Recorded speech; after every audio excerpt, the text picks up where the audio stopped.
على سيدنا محمد وعلى آل سيدنا محمد كما صلينا وسلمت وبارك على سيدنا إبراهيم وعلى آل سيدنا إبراهيم في العالمين إنك حميد مجيد.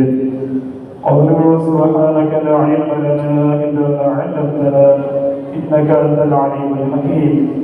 رب اشرح لي صدري ويسر لي أمري واحلل عقدة من لساني يفقهوا قولي. kaum muslimin wal muslimat Bapak Ibu jamaah salawat bersyukur yang dimuliakan Allah. Alhamdulillah, bersyukur kepada Allah Subhanahu wa taala atas segala nikmat dan anugerah yang Allah berikan kepada kita semua.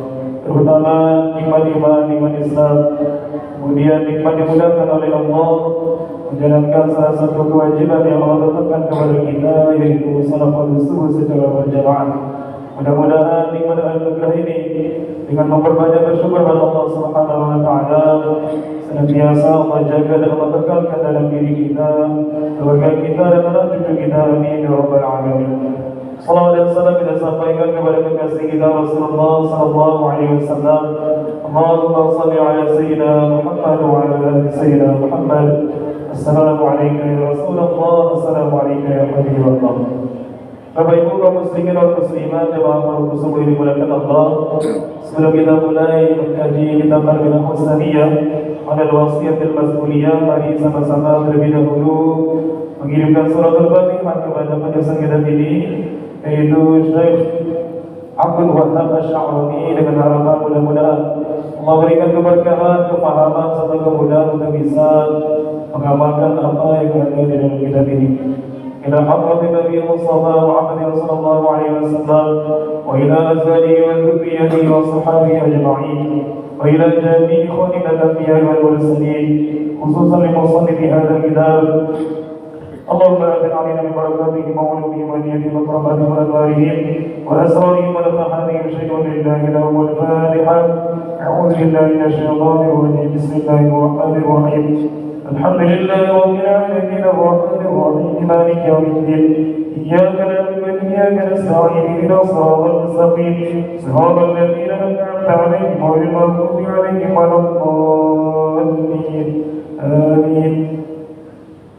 Bismillahirrahmanirrahim.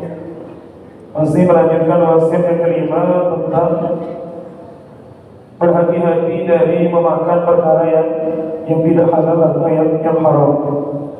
Waqala dalam berkata Sayyidi Ali Al-Khawwas, Imam Abdul Wahab Asy-Sya'rani mengatakan, guruku Imam Ali Al-Khawwas berkata, man barang siapa makan al-harama, memakan barang yang haram, wa aqala al-ibadah, dan dia terus berlama-lama dalam beribadah, jadi makan haram tapi masih mengkonsumsi barang yang haram, kemudian terus beribadah.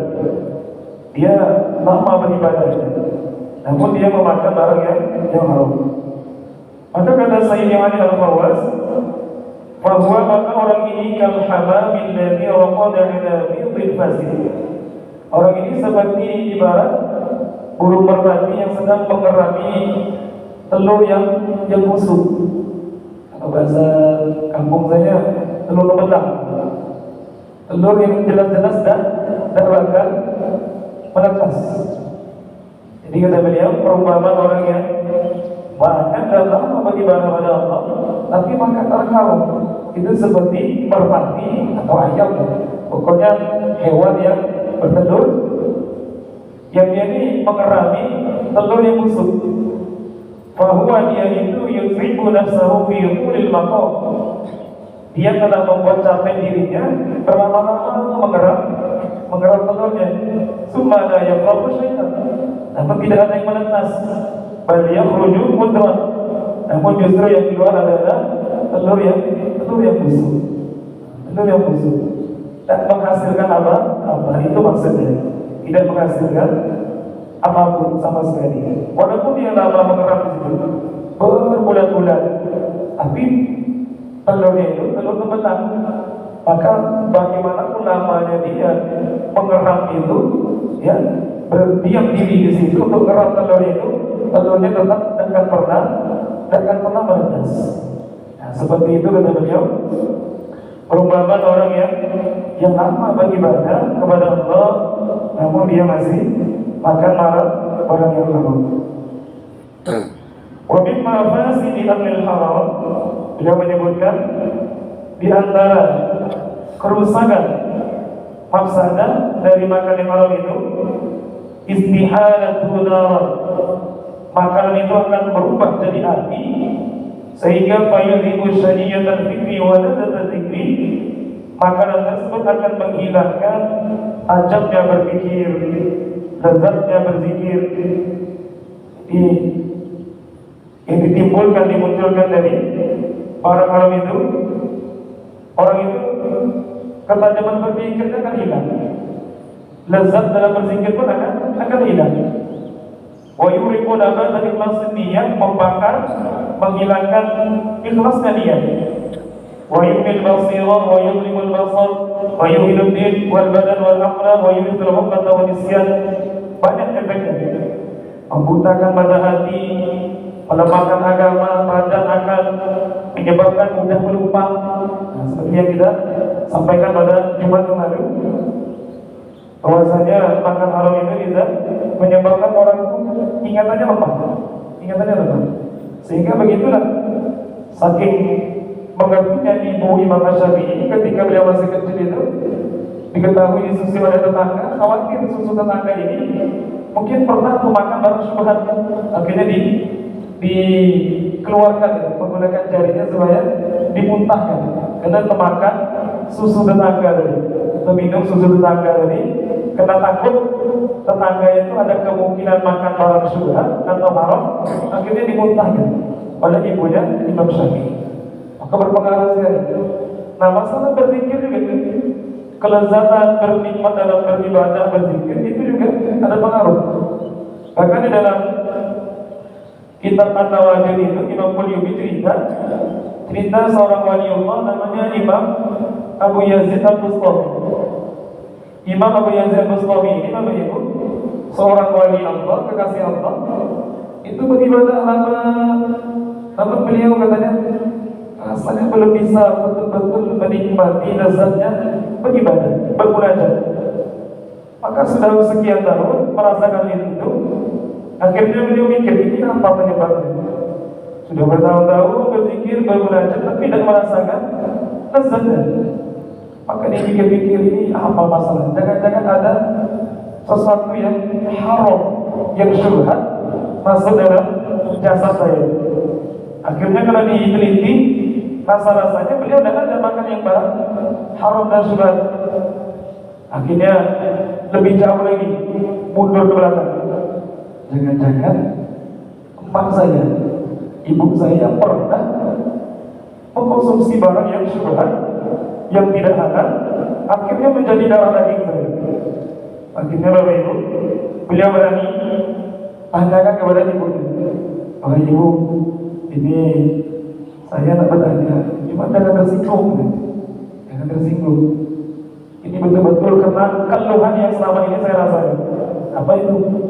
Wah ibu, saya sudah bertahun-tahun beribadah, tapi tidak merasakan nikmatnya ibadah. Bermunajat pada Allah itu tidak begitu merasakan nikmat dan lezat. Ini saya ingin bertanya, ibu waktu mengandung saya atau menyusui saya pernah ada kemakan barang yang syubhat atau yang haram? Membayangkan ceritanya udah puluhan tahun ini, harus ingat masa yang sudah lama, diingat oleh ibunya. Kata ibunya, waktu ibu mengandung kau ya pernah ibu sekali naik ke atas rumah, loteng, duduk di atas itu. Kemudian ternyata di sebelah tetangga itu ada menaruh satu wadah isinya keju. Ketika ibu nengok ke bawah ke samping, ibu tiba-tiba pengen itu menikmati keju tadi. Ya mungkin hitam lah, orang hamil hitam. Sehingga ibu ketika itu langsung turun kata beliau. Langsung ketika itu kebetulan yang punya itu tidak ada. Saking tak tahannya, ibu ambil kontrol bermula itu ujung jari, seukuran ujung jari saya, dicoret, langsung dicicil. Tuannya kebetulan tidak ada. Maka ibu pulang. Maka kata Imam Abu Yazid al-Bastami, barangkali inilah penyebabnya hawa ibu. Ibu ketika mencicipi itu bukan hal ibu, kemudian menjadi darah daging, kemudian menjadi melekat dalam diriku. Karena belum pernah izin, aku minta wahai ibu, mintalah halal dengan tetangga itu. Maka ibunya karena menuruti keinginan anak ini langsung cepat menemui tetangga yang dulu udah pernah cerita lama memakan ini keju tetangga yang tidak diminta izin, bukan hak. Ceritakan akhirnya minta halal. Padahal kalau ini dirahmati Allah, tentulah kalau cuma seujung kuku ya insya Allah ridho, bukannya banyak. Tapi bukan masalah ridho dan ridho ya, bukan masalah ridho dan ridho ya. Masalahnya itu bukan miliknya. Ketika dia mengambil bukan haknya, tetapi jatuhnya haram. Maka ketika dia sudah minta halal, disitulah Imam Abu Yazid al-Bastami baru mulai merasakan lezatnya berzikir, lezatnya beribadah. Masya Allah. Jadi sampai tinggalan seperti ini. Makanya di sini disebutkan oleh beliau wabil jumlah secara umum fajami'ul ma'asil lati yaf'aluha al-'abdu innama sababuha aklul haram. Secara umum kata Syekh Ibrahim al-Basuni, seluruh maksiat yang dilakukan oleh seorang hamba itu sebabnya satu. Sebabnya adalah aklul haram, makan haram. Jadi kata beliau secara umum fajami'ul ma'asi allati yaf'aluha al-'abdu innama sababuha aklul haram. Seluruh maksiat yang dilakukan oleh seorang hamba kalau dicari betul diteliti, faktor utamanya penyebabnya dia terdorong maksiat itu karena ada dorongan barang yang termasuk dalam diri dia. Ada makanan, minuman yang dikonsumsi itu haram. Kenapa? Ketika dia mengkonsumsi barang haram, dalam kitab ini disebutkan juga, dalam kitab ini disebutkan orang kalau makan barang haram otomatis asam jawarih, anggota tubuhnya itu akan terdorong untuk bermaksiat. Tapi sebaliknya, orang yang dia ini makan yang halal, yang bukan haram, itu akan mendorong untuk mudah taat, Sehingga kata beliau, faman akal haram, siapa yang makan barang haram, faqala an ya'mal al-haram, kemudian dia berusaha untuk mentaati Allah, berusaha untuk beramal benar, faqala rabal muhal, ini adalah orang yang mengharapkan sesuatu yang mustahil, sulit. Ketika dia terus makan haram, namun dia ingin untuk mentaati Allah, ini sesuatu yang sangat sulit diharapkan. Tanbihun, suatu peringatan. Yajibu ala man akala syai'an, wajib bagi setiap orang yang memakan sesuatu, semacam memberi peringatan untuk kita. Kata Syekh Ibrahim al-Basuni, setiap orang yang memakan sesuatu summa wajada ba'dahu, kemudian dia mendapati alamatan min alamatil haram, selepas makan itu dia mendapati ada tanda-tanda bahwa makanan itu haram. Istilahnya itu sedangkan untuk makan, karena ada tanda-tanda ya, hati merasa gelisah, ibadah berat, itu ciri-cirinya. Maka apa yang harus dilakukan? Kata beliau, ayyahuda fil qayyi ithamkan. Maka yang wajib dilakukan adalah sebisa mungkin dimuntahkan. Kalau mungkin untuk dimuntahkan. Ini mirip seperti ceritanya Sayyidina Abu Bakar As-Siddiq. Satu ketika itu Sayyidina Abu Bakar As-Siddiq itu dibawakan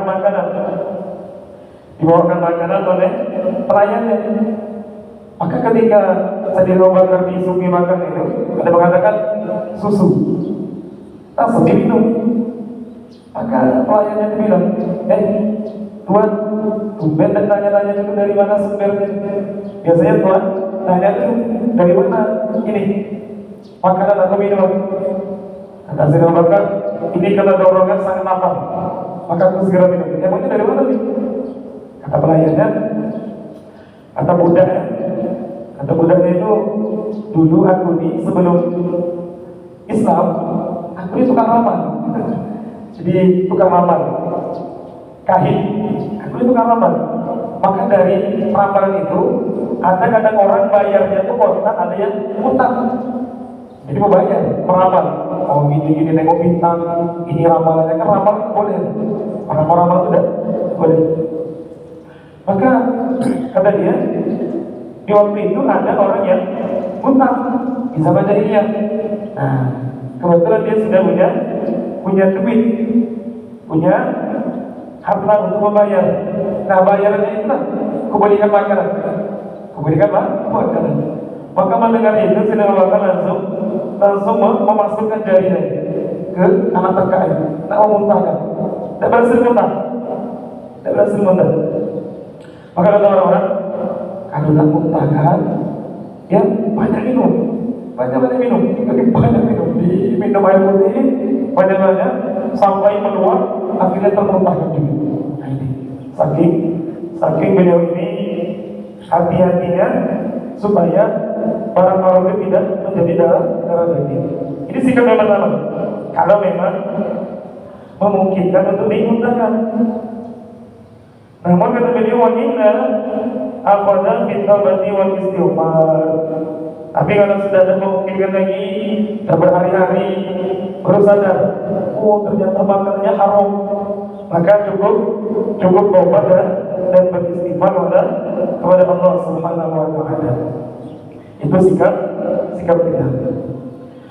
Maka oleh itu kata beliau, wala tawqul, janganlah kamu lengah, janganlah lari antabti hadhil luqmah, untuk hati-hati meneliti betul makanan yang kamu suap, jangan sampai lalai, kata beliau. Ba'innahu, karena suapan yang haram itu al-haramu, perkara yang membinasakan. Maka kata beliau, wala ta'kul, dan jangan engkau makan ta'amalan, makanan yang orang la yatawarra'u fi kasbihi, yang tidak warak dalam usaha. Ini saking beliau hati-hatinya, jangan makan makanan dari orang yang tidak warak dalam usaha. Ya, warak berarti ya, peduli halal haram dalam pekerjaan dia. Nyuguh kita makan. Kalau nasihat beliau, jangan dimakan. Kita tahu nih, orangnya itu betul-betul yakin dan warak. Barangnya itu yang dihasilkan pekerjaan itu adalah bercampur halal dan haram. Kalau ingin hati-hati, kata beliau, jangan dimakan. Walau annahu ghadiba minka, sekalipun dia marah.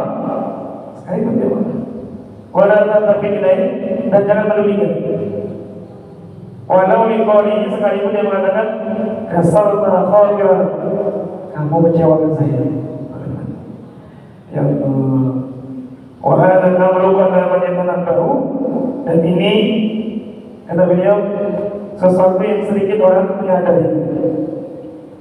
Apalagi kalau kita sudah sarung, tidak boleh. Walaupun orang itu emosi, tersinggung, jangan.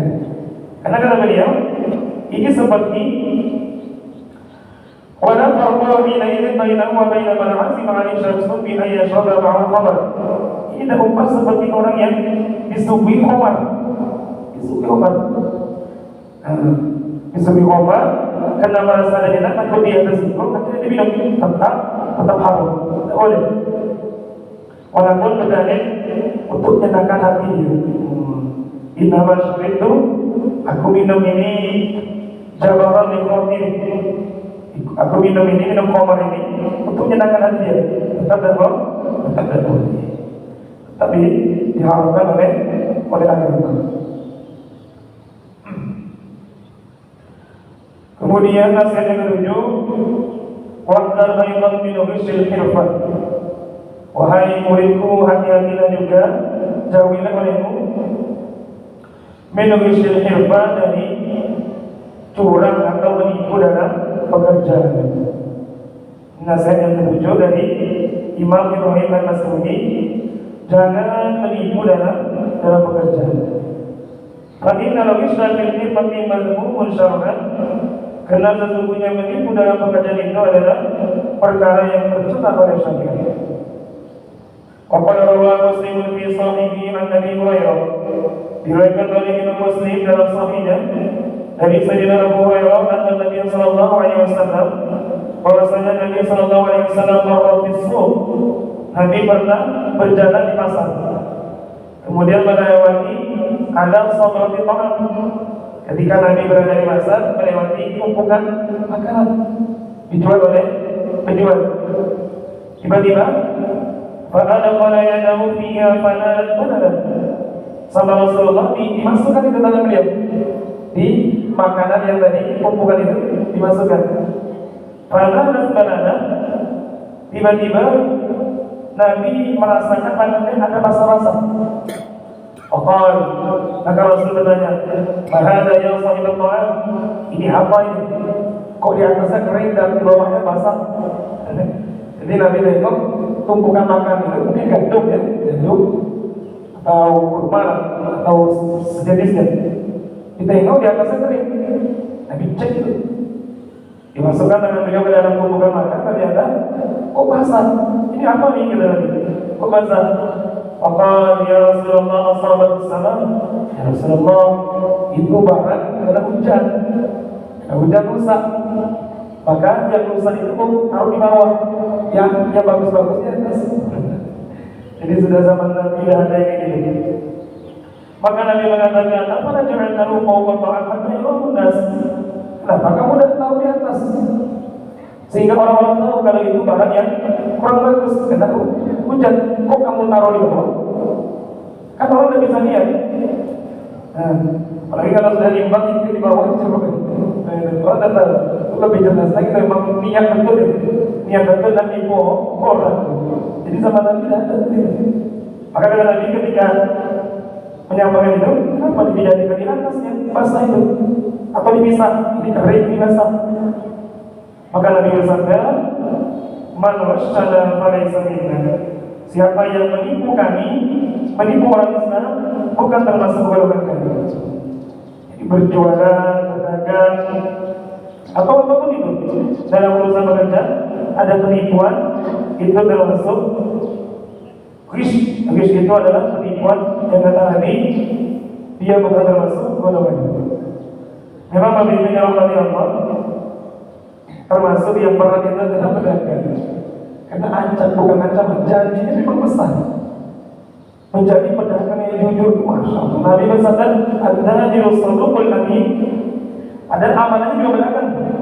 Bukan dia dikatakan Nabi hari tahajud, hari Quran, bukan. Nabi mengatakan, "Ad-dajirus saduqul amin." Pedagang yang punya dua sifat, jujur, amanah. Ini kata Nabi Allah, maka Nabi ini kelak di akhirat akan bersama para Nabi, was-siddiqin, wasyuhada, was-shalihin. Jadi nanti di akhirat berkumpul dengan para Nabi, syuhada, siddiqin, shalihin. Apa maksudnya? Dua maknanya. Mana yang pertama? Fayusnafaqu ayyushara'u. Nanti di akhirat di mahsyar berkumpul dengan para Nabi, para siddiq, syuhada, shalihin. Orang yang punya profesi pedagang yang jujur bagi amanah. Atau makna yang kedua, ayyakuna fil jannah ma'ruf. Nanti di surga bersama dengan mereka. Padahal kata beliau di sini, bahwa umum sudah diketahui, sudah maklum, anna kulla insanin yu'ifu fi irwatihi ma yaqa'u bi taqwa wa ma bihi yaqa'u bi. Sebenarnya setiap orang itu sudah tahu kalau dia itu memang ingin nipu dan tidak tahu. Yang tahu dia sendiri. Kata beliau, orang itu sebenarnya sudah tahu dengan sendiri Dia itu tujuannya itu dalam berdagang itu dia nipu atau tidak itu udah dia sendiri. Jadi tidak mesti diketahui orang lain. Orang sendiri dia tak sadar. Yang ingin menipu itu dan tidak tahu, dia sendiri sudah tahu. Maka dulu saya ingat Pak Kiai bilang, jangan bekerja untuk jadi kaya. Dia bilang gitu, kamu kalau bekerja jangan jadi orang kaya. Kenapa? Tapi kerja itu yang ibadah. Orang kalau kerja ingin cari kaya, itu ada potensi nanti akan bermaksud dalam kerja. Kerja apa saja? Gawai kah, pedagang kah, petani, apa saja. Karena dia ngincarnya kaya. Ketika dorongan itu kuat, dia akan berupaya. Takut-takut nanti dia akan melabrak. Dan peduli halal haram yang penting targetnya kaya. Tapi kalau dia ibadah kan kita bilang, dia tidak mikirkan masalah banyak bikin untung yang dia pikirkan. Ini bekerja saja ibadah. Masa ibadah dicampur dengan perkara yang maksiat. Jadi ternyata kita bilang nasihatnya itu niatkan kalau kerja itu bukan untuk mengumpulkan harta, tapi untuk ibadah. Baik dirahmati Allah Subhanahu wa taala, mudah-mudahan Allah kita semua untuk senantiasa pertama yaitu tadi terus hati-hati dalam urusan memasukkan mengkonsumsi barang yang haram dalam diri kita, jangan sampai masuk dalam tubuh ini. Kemudian berikutnya adalah ketika kita memiliki profesi pekerjaan, untuk jangan sampai pernah ada keinginan untuk menipu orang Islam. Kita butuh ikhlas di kabar majlis. Subhanakallahumma wa bihamdika asyhadu an la ilaha illa anta astaghfiruka wa atubu ilaik. Bismillahirrahmanirrahim. Alhamdulillahi rabbil alamin wassalatu wassalamu ala asyrafil anbiya'i wal mursalin sayyidina wa maulana Muhammadin wa ala alihi wa sahbihi ajma'in. Allahumma anfa'na bima 'allamtana wa 'allimna ma yanfa'una wa zidna ilman alhamdulillah ala kulli hal wa na'udzu billahi min halin nar. Rabbana taqabbal minna innaka antas samiul 'alim wa tub 'alaina innaka antat tawwabur rahim. وصلى الله على سيدنا محمد وعلى اله وصحبه وسلم والحمد لله رب العالمين. السلام عليكم ورحمه الله